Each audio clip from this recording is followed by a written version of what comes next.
Good morning, students.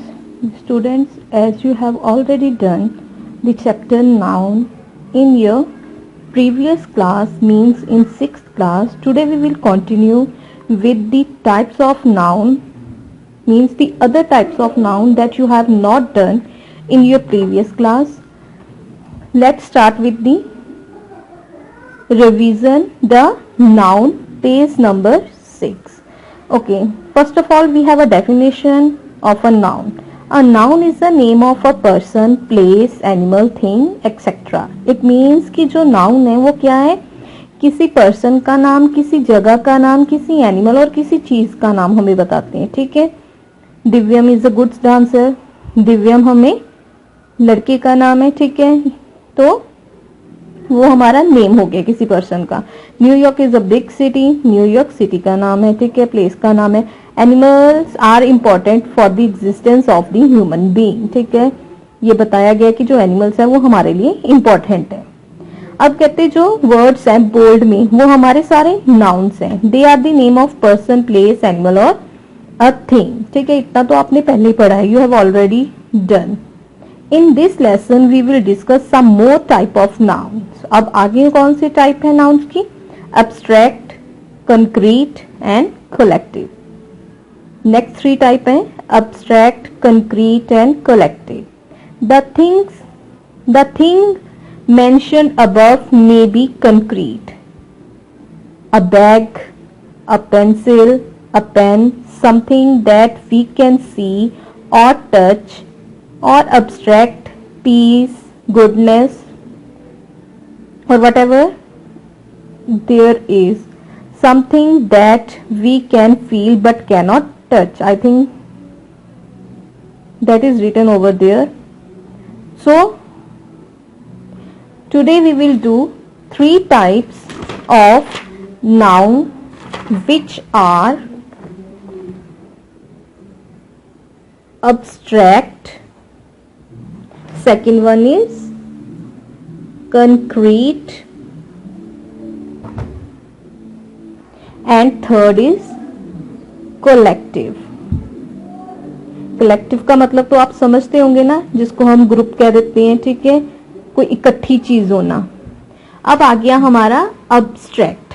Abstract होता है जिस चीज को हम सिर्फ फील कर सकते हैं, महसूस कर सकते हैं. वो कौन कौन सी चीजें होती हैं जिनको हम फील कर सकते हैं?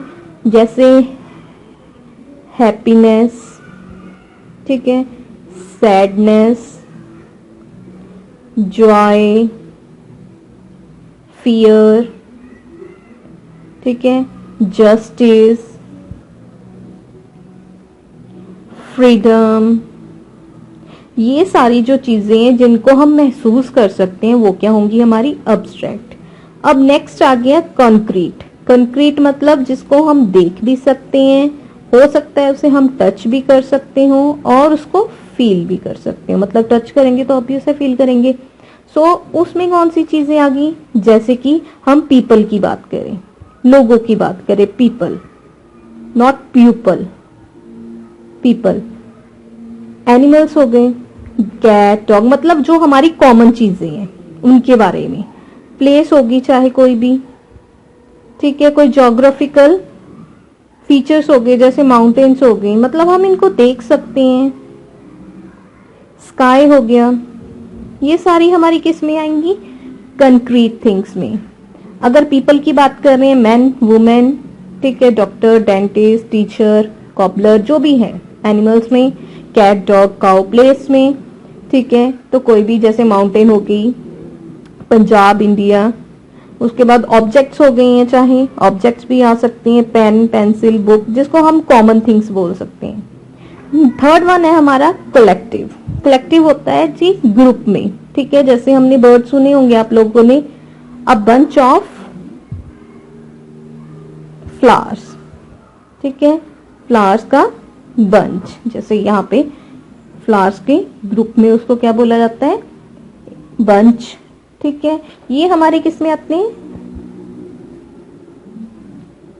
ये आते हैं हमारे कलेक्टिव नाउन में. ठीक है, जैसे अ डेक ऑफ कार्ड्स. ठीक है, ताश के पत्ते होते हैं ना, उनकी थद्दी जिसको हम बोल देते हैं, पूरे के पूरे आ जाते हैं। ऐसे ही अ लिटर ऑफ किटन्स, ये हमारे फ्रेज होते हैं, ठीक है, जिसको हम यूज करते हैं। सो ये तीन है आपको, abstract, concrete, collective.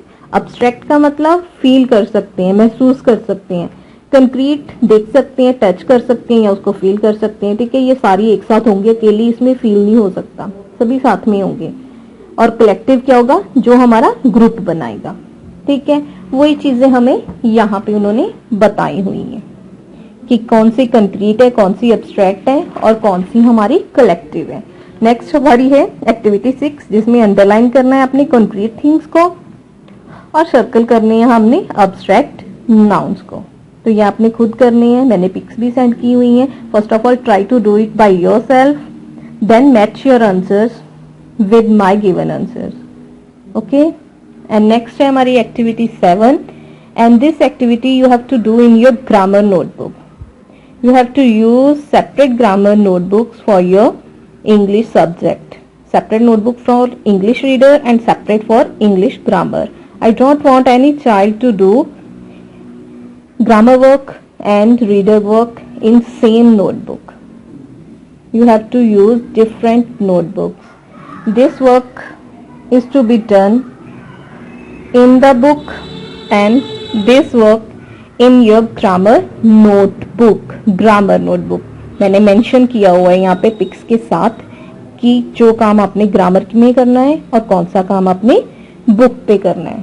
So it's your duty to note down और write down your work properly. तो यही हमारे थी चीजें आज हमने जो करना था अपना, अब्स्ट्रैक्ट, कंक्रीट एंड कलेक्टिव।